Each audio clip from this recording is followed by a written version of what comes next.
From the rich and the creamy to the colourful, the herbal and the fruity, liqueurs come in a wide range of flavours. Textures and qualities differ from spirits due to their usually sweet palate and lower alcohol content. Recipes for liqueurs have been found in ancient Greek scrolls and Egyptian tombs, but it is primarily the monks of Europe during the 13th century who developed the liqueur as a way to infuse herbs for medicinal use. Think of liqueurs like Chartreuse, Dom Benedictine or even Frangelico. These were all monastery distillery and monk-created liqueurs. Liqueur recipes were also used for their anesthetic qualities and used by women during childbirth, while others were imbibed as a digestive aid. Okay, so liqueurs were mainly driven by men and monks.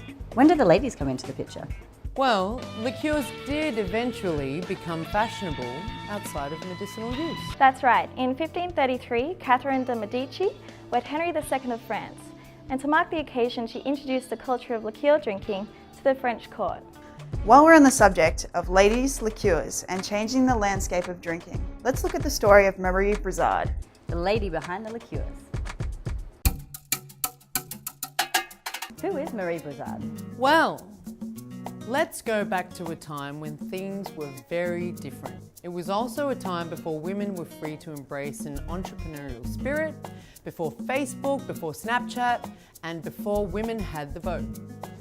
Women weren't even recognised as equal citizens, and that's what makes this story a particularly interesting one. Born June 28, 1714, in Bordeaux, France, Marie was one of 15 children to a tradesman cooper, Pierre Brizard. In 1725, he took on his own vineyard, which had its very own distillery. In 1755, Marie took him to her home and cared for an ill West Indian sailor, and in return he gave her a recipe for an aniseed liqueur. Our fierce 18th century female entrepreneur became famous for her delicious anisette. Marie created her company at a time when women were not allowed to even sign company or legal documents. Yep, men had the foreseeable control, but women still had their smarts. So in order to establish her brand, she had to get creative. Marie opted to marry a family friend named Jean-Baptiste Roger. Jean-Baptiste could open accounts and sign the necessary legal papers, while she, the one with the true know-how, took care of everything else. Marie Brizard became the first French master liqueurist. In 1763, her anisette was so beloved that it was even regularly sipped by members of Louis XV's court. Pioneer and visionary Marie Brizard was a creator and mastered the distillation process thanks to her father's heritage.